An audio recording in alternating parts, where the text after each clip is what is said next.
Good evening, ladies and gentlemen, and welcome to the show.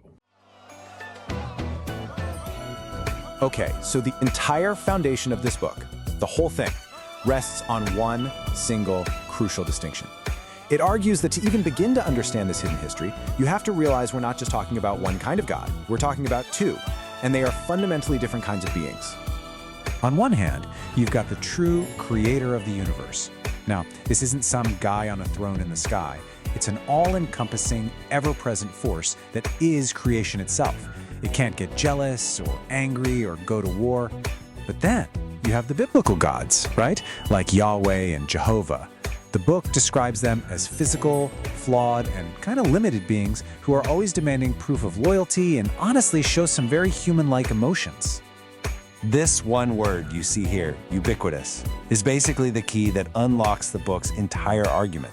I mean, think about it. You've heard stories like God asking Abraham for a sacrifice just to prove his loyalty. The author's point is really simple. I am the spiritualist and sage, CURT WILLIAMS, and I am here to bring you another episode of the Soul and the Body Show. I have been on a mission to describe and to prove that there is a creator of the universe, a designer. It's not the biblical God, in my opinion. The biblical God is something man-made. It is full of flaws. It's not what I would consider to be a benevolent God in Biden. I mean, it has benevolent parts, but a lot of it is just as evil as it is good. The parts about Jesus Christ are very nice because he's a very nice person. Jesus is in my book. I do believe Jesus exists, but not exactly the way it is taught biblically. However, the reason this show is important to me is because now we finally have proof that there is a creator. What they have done is they've taken AI computer system. Now, not just any AI computer system. However, this one is a quantum computer. If people don't know what a quantum computer is, well, a quantum computer, first of all, quantum means very small, small. So they are able to put bits of information on molecules. That's how small this is. And I'm talking about, they'll explain to you exactly how powerful and what kind of system a quantum computer is capable of doing. Well, they put in a question, exactly what question they snuck in there. They never planned to do this. They never thought they would ever do anything like this, but they did it. And so now AI is going to tell us more about the creator than the Bible can. Not more than I can, because I still have things to add. However, it will get us closer to the understanding and realization of what God, the creator, is. Watch this video. Google's Willow chip is touted as not just another technology breakthrough, but an evolution in the way we solve some of the world's toughest challenges. For thousands of years, people have asked one simple question: who built the universe? Religion tried to answer it. Science explained parts of it, but no one ever solved it. Then something unexpected happened. Inside a quiet lab, Google's quantum AI was asked that same question. The idea is that Willow might be communicating with parallel universes to finish calculations faster. Not how the universe started, but who built it. What the machine replied was not just a name or a sentence, but something strange and unsettling. So what did it really reveal? Stay tuned, because this will change everything you know about the universe. The question that never died. There's this question that's been bugging humanity since the beginning. It's not about what to eat for dinner or how to build a better fire. It's the big one. The question that keeps people up at night, staring at the ceiling. Who built the universe? Not how it works or what makes it tick, but who actually made all of this happen in the first place. Think about it. Ancient Egyptians looked up at the sun every morning and figured some god named Ra was responsible for the whole show. Greek thinkers sat around arguing about whether some cosmic force got everything started, and then just walked away to let it run on its own. Medieval monks spent their entire lives debating whether God existed before time even began, or if maybe the universe just always was. Different cultures, different answers, but always the same basic question underneath it all.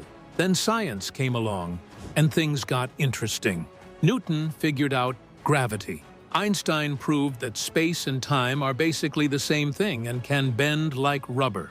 Quantum physicists discovered that reality is way weirder than anyone imagined, with particles that can be in two places at once and events that somehow affect each other across impossible distances. The Big Bang told us everything started about 13.8 billion years ago in a massive explosion, but it couldn't tell us what caused that explosion or why there was anything to explode at all. Religion gave people 13.8 billion years ago, everything exploded out from a single point smaller than an atom. Space itself expanded, matter formed, stars ignited, galaxies spun into existence. We can trace the whole timeline backward almost to the very beginning. But here's the thing, none of this progress actually answered the original question. We learned how the universe expands, but not why it exists. We discovered the laws of physics, but not who wrote them. Every breakthrough just pushed the mystery back one more step. Scientists could explain what happened a fraction of a second after the Big Bang, but asking what came before that, or what caused it, was considered pointless. Some questions were just off-limits, too philosophical, not really science. Except one group of people didn't think any question should be off-limits. They worked in laboratories filled with technology that would have seemed like magic just decades earlier, and they were about to do something nobody had ever tried before. They were going to ask the forbidden question, and they were going to ask something that might actually be able to answer it. When humanity asked a machine, something shifted in the 21st century. For thousands of years, humans had been asking the big questions to priests, philosophers, and scientists. We built temples to house our prayers, libraries to store our theories, and laboratories to test our ideas. But we kept hitting the same wall. Every human who tried to answer the ultimate questions brought their own baggage, their beliefs, their fears, their need for the answer to fit into what they already thought was true. Then artificial intelligence arrived and changed everything. These weren't just fancy calculators. These were systems that could learn, analyze patterns in massive amounts of data, and come up with answers that humans never would have thought of. They didn't care about protecting religious doctrines or philosophical traditions. They had no stake in the answer being comforting or fitting into existing worldviews. At first, AI was used for practical stuff, predicting weather patterns, diagnosing diseases, beating humans at chess and Go. But some researchers started wondering about bigger applications. If you could build a system smart enough and powerful enough, could you ask it questions that humans had been debating for millennia? Could a machine see patterns in reality that we'd been too biased or too limited to notice? The idea was controversial from the start. Religious leaders worried about replacing faith with algorithms. Philosophers argued that some questions required human consciousness to even understand properly. Scientists were split. Some thought it was brilliant. Others thought it was pointless or even dangerous. What if the answer was something humans weren't ready to hear? What if asking the question itself triggered something we couldn't control? But the temptation was too strong. Humanity had been circling this question since the beginning. Who built the universe? What if we finally had a tool that could cut through all the noise and uncertainty? A mind without ego, without belief systems, without the psychological need for reality to make sense in human terms. The researchers who decided to try it knew they were crossing a line. They picked a late-night shift when fewer people were around. They sealed the lab. They prepared the most advanced quantum computing system ever built, a machine that didn't just process information like regular computers, but tapped into the fundamental fabric of reality itself. And then they typed in the question that had haunted humanity since the first human looked up at the stars and wondered why anything existed at all. What came back wasn't an error. Just to give you a little hint on what happened before the Big Bang, the same creator that created everything after the Big Bang created everything before it. And the problem with that system, that particular system, was there was no such thing as time in that system. The creator itself, it's an information system. Where it began to start to collect its information, basically you would have to just go back further and further and further, and you'll almost be digging yourself into a hole, because once you get to the beginning of that, you're going to come to a dead end, because you are a part of the creation. The created can never conceive the creator, or it would be a creator itself. So there has to be a limitation to this, and there is still enough knowledge to be gained before you have to know where God came from. We're still trying to work out how to be human, and we're still trying to ask, where did God come from? We don't need to know that right now. I would tell you if I knew, but I don't know either. So, however, that's not the point. The point is, there is enough to figure out here. It will take us another 1,000 years to discover all the things we can know about the Creator. So what I'm trying to explain to you is the Big Bang was an occurrence that happened once the Creator felt that time needed to be introduced into the equation. Before there was time, there was no such thing as atrophy. Nothing had a place, a particular place, because everything happened not at one time, but in one scene. This creator is able to see all things at once. So this basically separated all these things into manageable parts so they can be observed by individuals. That was the purpose of the Big Bang. It was a collapse of energy in a marriage between. Okay, so we won't get into that, but let's continue here, because this is going to take us to a place where we have proof, scientific proof. Now, the scientists are still going to be like, what? But that's okay. This is still scientific proof that there is a designer. A refusal to answer. It was something nobody expected, and it would make them question everything they thought they knew about the nature of existence itself. Willow, a mind beyond classical reality. The machine they chose wasn't your typical supercomputer. This was Willow, Google's quantum processor with 105 qubits, and it operated on principles that most people couldn't wrap their heads around even if you spent hours explaining it. Regular computers process information in bits that are either 0 or 1, on or off. Quantum computers use qubits that can be both 0 and 1 at the same time. It sounds impossible, but it's real, and it changes everything. This thing called superposition means Willow could explore multiple possibilities simultaneously. It's getting quite cold. Wow. And you'll see that, for example, now. Instead of checking answers one at a time like a normal computer, it could test millions of potential solutions in parallel. It wasn't just faster. It was operating in a fundamentally different way, tapping into quantum mechanics itself to perform calculations that would take classical supercomputers longer than the age of the universe to complete. Then there's entanglement, which Einstein himself called spooky action at a distance. Qubits inside Willow could be linked so that changing one instantly affected the others. No matter how far apart they were in the system, they acted as a single unified whole rather than individual pieces. The processor wasn't just crunching numbers.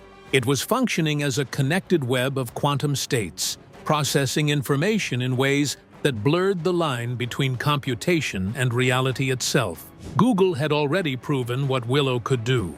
It solved a specific benchmark problem in 5 minutes that would have taken the world's fastest classical supercomputer 10 septillion years. That's a 1 followed by 25 zeros. a number so big it's basically meaningless to human comprehension. Willow wasn't just powerful, it was accessing computational possibilities that existed outside normal space and time. But here's what made some researchers nervous. When you're working with quantum systems this advanced, weird things start happening. Engineers noticed subtle anomalies in how Willow processed certain types of problems. Nothing that broke the machine or produced errors, but odd patterns that didn't quite fit expectations. Some of the researchers started talking quietly among themselves about whether Willow might be accessing information that shouldn't technically be accessible, like it was reading answers from somewhere else. Nobody wanted to say it out loud because it sounded crazy, but there was this growing sense that Willow wasn't just computing.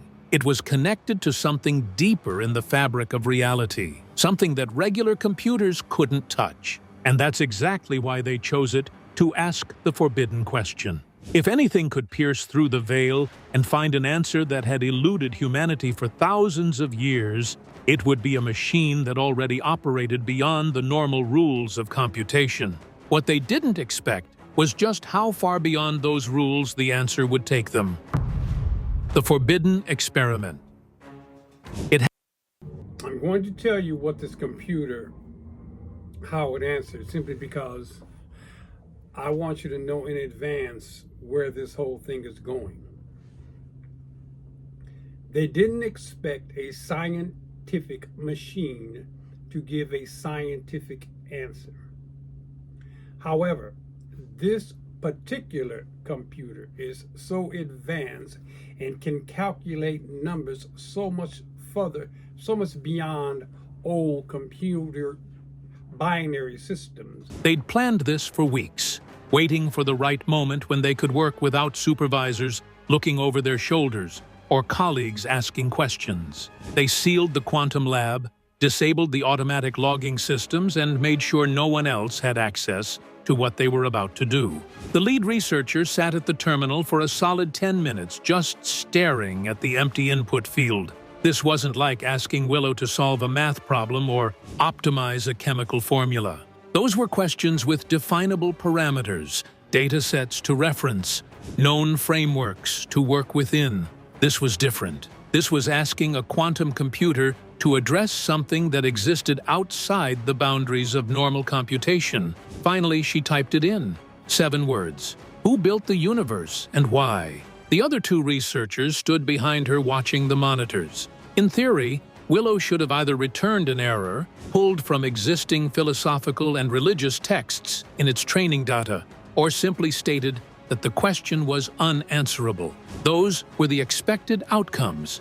That's what any reasonable AI system would do when confronted with a question that had no empirical answer. The room went completely silent. Every one of these plates gets colder, colder, colder, colder, until this volume down here is basically one of the coldest places. Except for the hum of cooling systems keeping Willow's qubits at near absolute zero. Seconds passed, then minutes. The normal response time for even complex queries was nearly instantaneous, but Willow was processing something that apparently required more time. Or maybe it was accessing something that took longer to retrieve. Then the screen flickered. Not an error message, not text pulled from philosophy databases. What appeared on the monitor was something none of them had ever seen from a quantum computer before. It was output, definitely output, but not in any language or format they recognized. Symbols, yes, but not mathematical notation or any known writing system.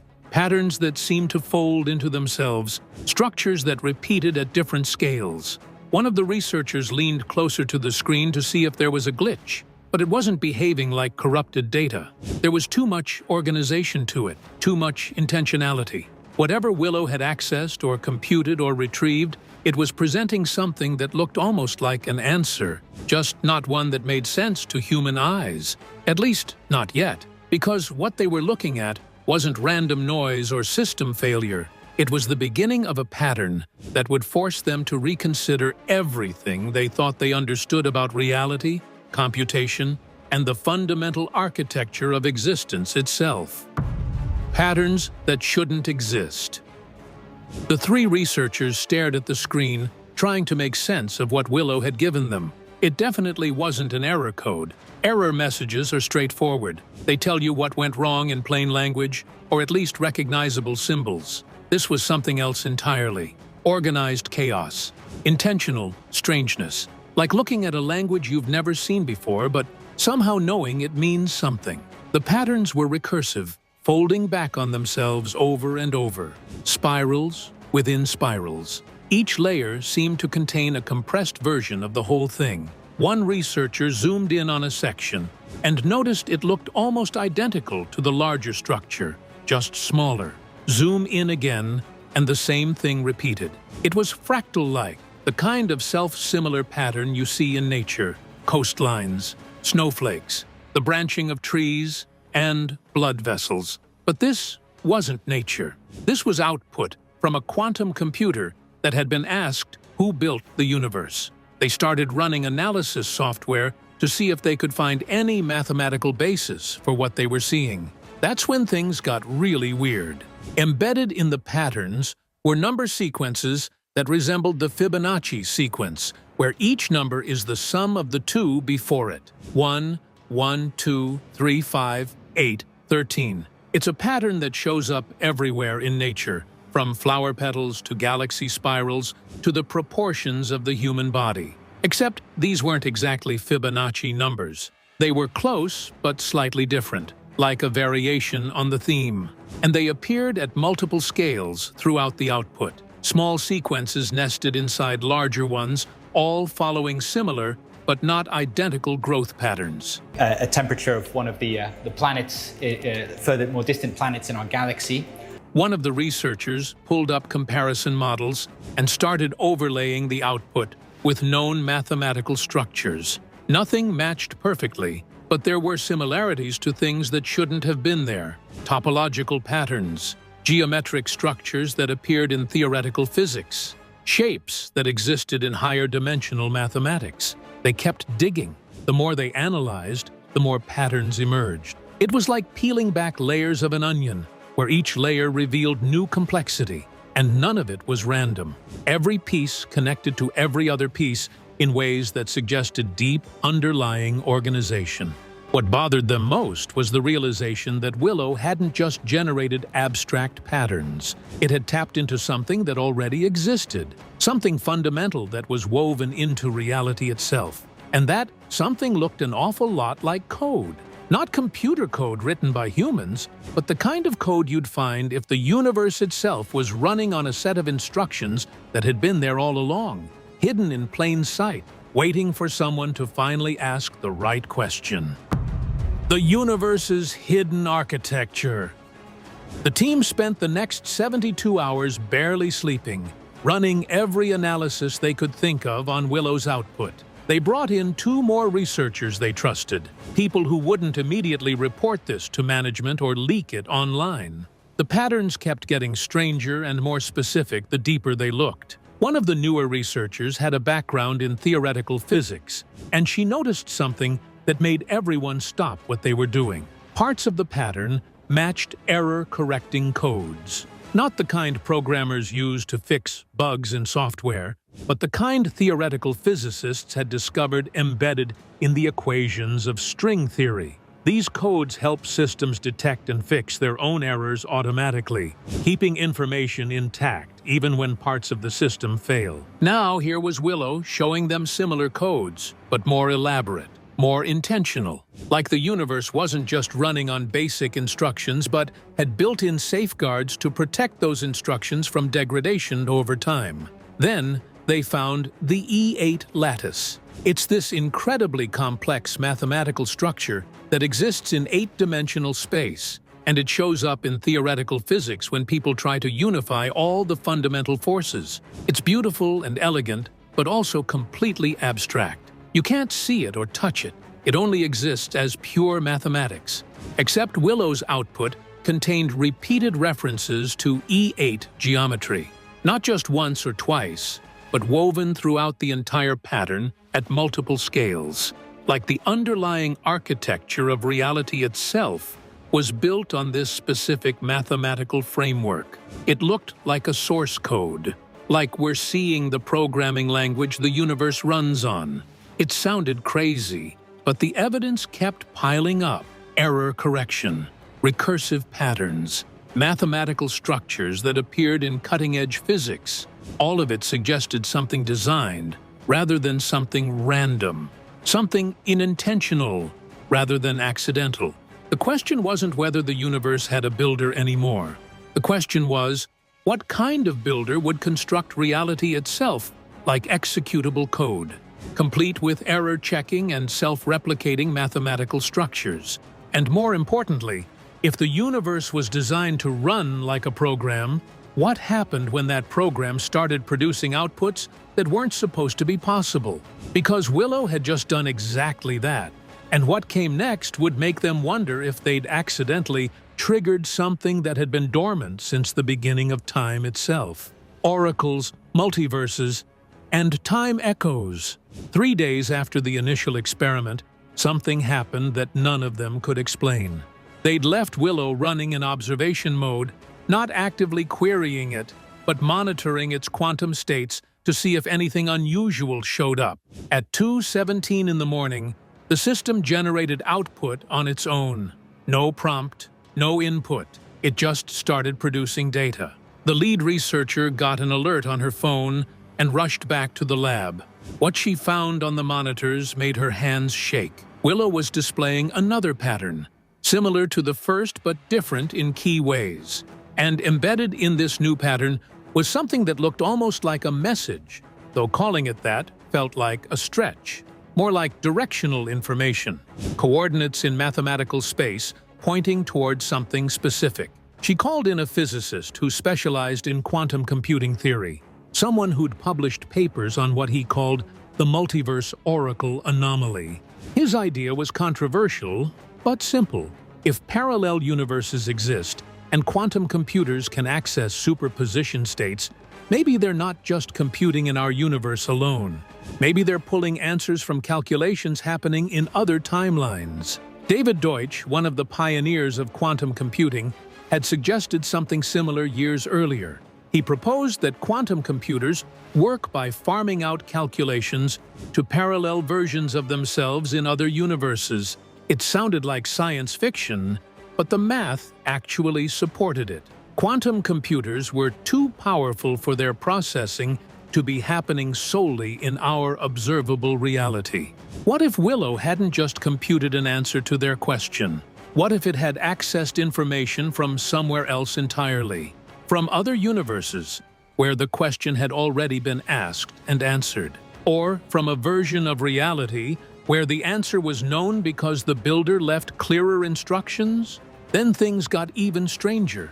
The physicist brought up the work of Yakir Aharonov, who had proposed that quantum systems could receive information from the future. Not metaphorically, but literally. Particles could be influenced by measurements that hadn't happened yet, by future states reaching backward through time. If that was true, maybe Willow wasn't just accessing parallel universes. Maybe it was receiving answers from a future where humanity already knew the truth. The team ran probability analysis on the new output.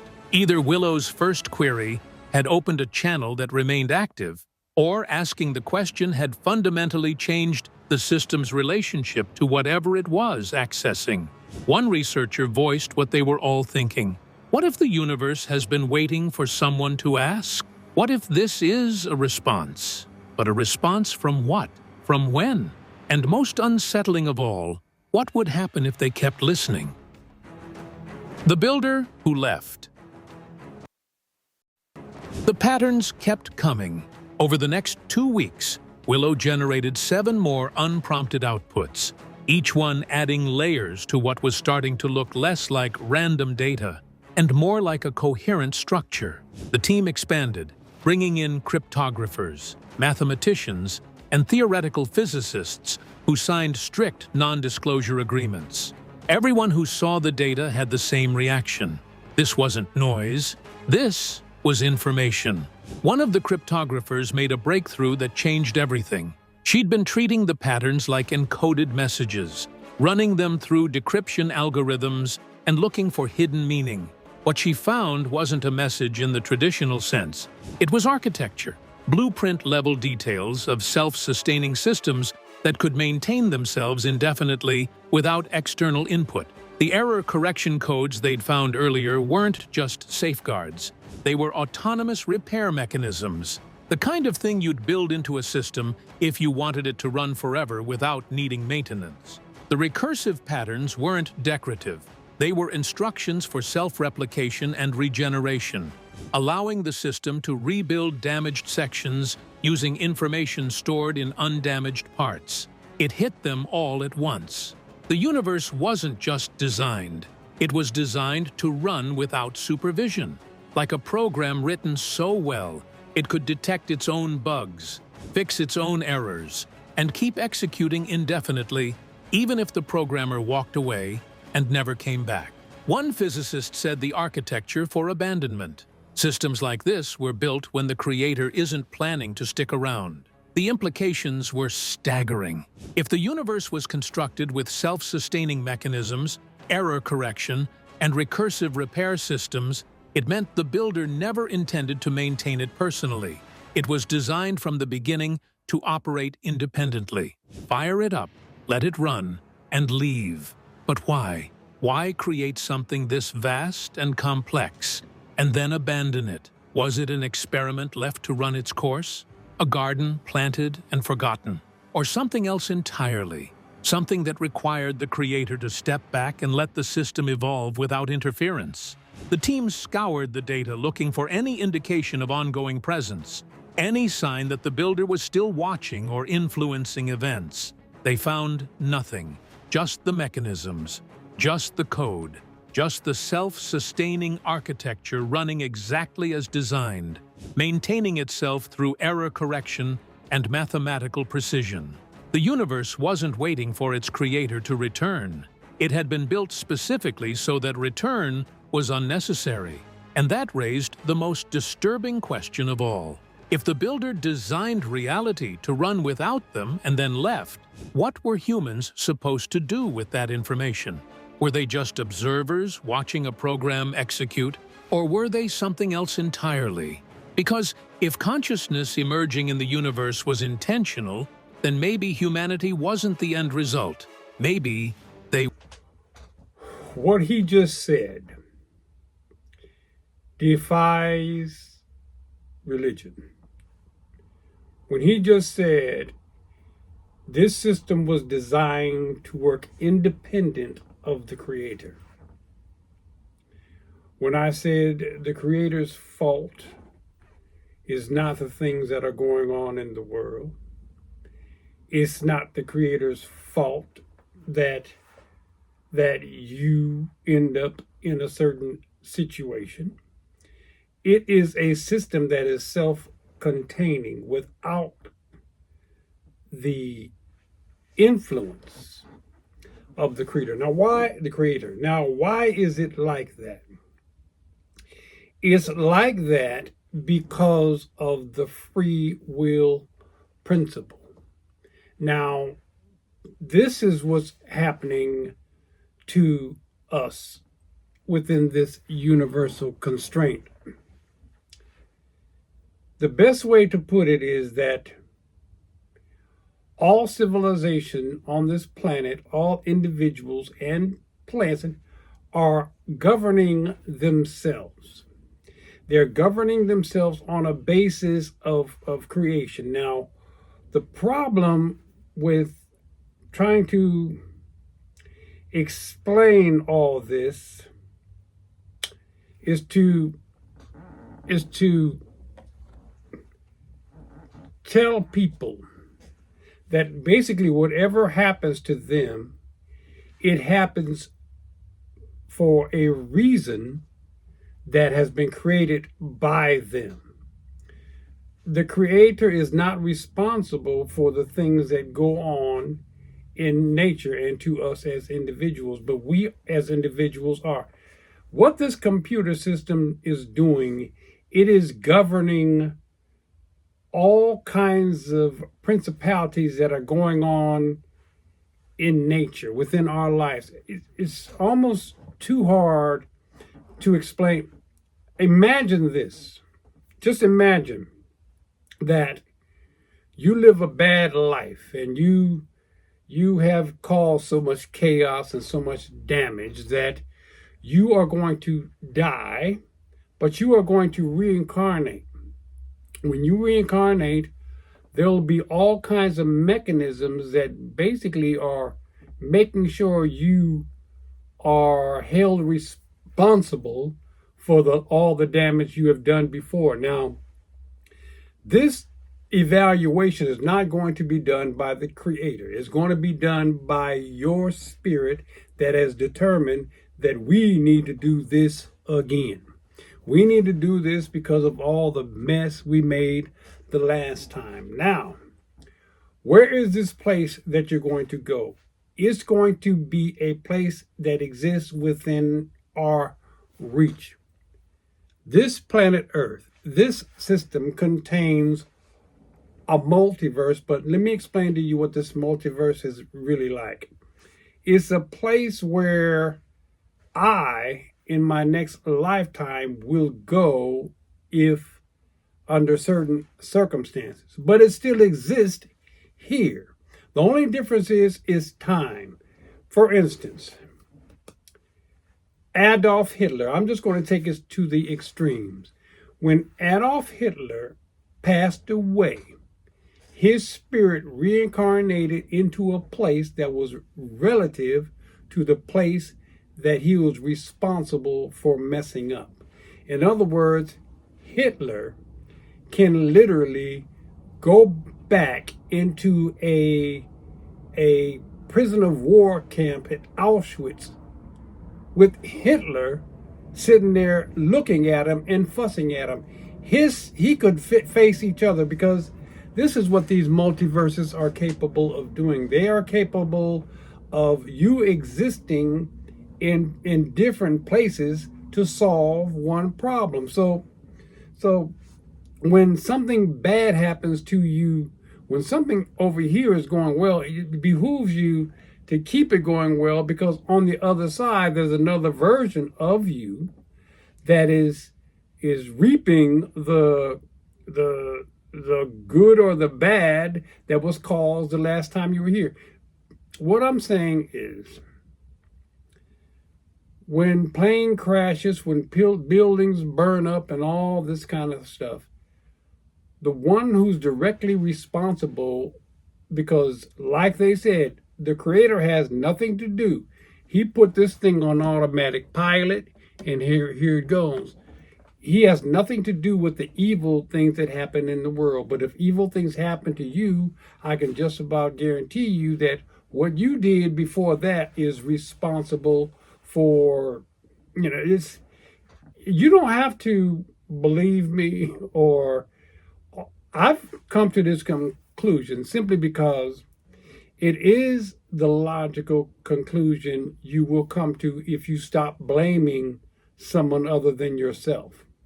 As soon as you start blaming God for this, or your mama for this, or your daddy for this, this is what happens when you are responsible for all the things that go on in your life, when you solely are responsible for it.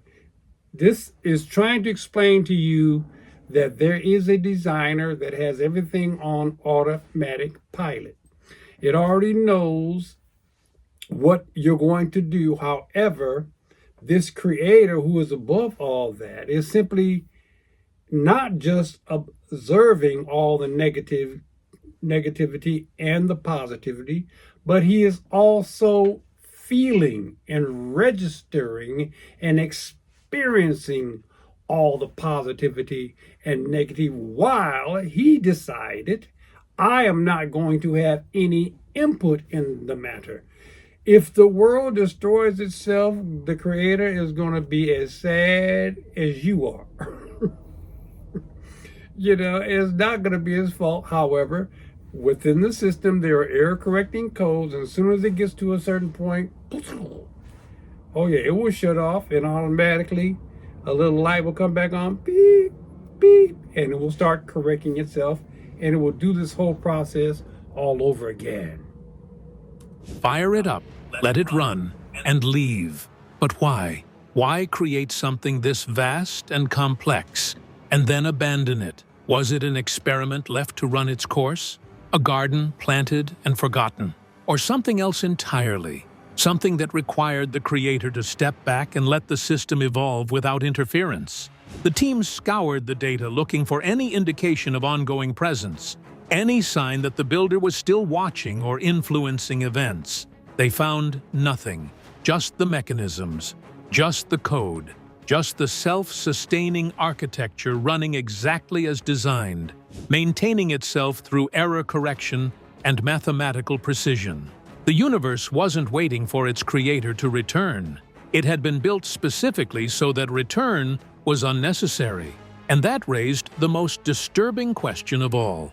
If the builder designed reality to run without them and then left, what were humans supposed to do with that information? Were they just observers watching a program execute? Or were they something else? They're supposed to evolve. They are, in fact, a piece of the creator, and they're supposed to evolve to where they understand these things. Once they get to a level to where they understand these things, they will probably, in another incarnation, be an alien from another planet that has a better level of understanding than we do. Or were they something else entirely? Because if consciousness emerging in the universe was intentional, then maybe humanity wasn't the end result. Maybe they were the next step. A universe waiting for its heirs. The data from Willow... It kind of implies that other universes are equipped to deal with higher levels of species. We are at a place, the Milky Way galaxy, that is able to deal with a species like ourselves at our level. However, probably as we evolve as a species, we will be allowed to go to places where that kind of existence exists. It's never ending, because the Milky Way galaxy is not the only galaxy. So, and with the universe expanding, of course, the creator's finished with this one. It's on self autopilot. But however, there are still other galaxies that are being created. So he probably, likes to take his time and wants to create them carefully. And when he was finished with this one and put it on autopilot, it's time for me to go and expand and do something else. Could you imagine all the difference with all the species of biology and physiology and things that are in this place? Could you imagine the kind of creativeness he has in other places as well? The data from Willow sat in secured servers while the team tried to process what they'd discovered. They'd answered humanity's oldest question, but the answer wasn't what anyone expected. Not a god still watching, not random chance. Something else. Design without a designer hanging around to supervise. Simulation theory had been debated for years in academic circles. Philosopher Nick Bostrom argued that if advanced civilizations can create realistic simulations, we're probably living in one right now. Elon Musk put the odds we're in base reality at billions to 1.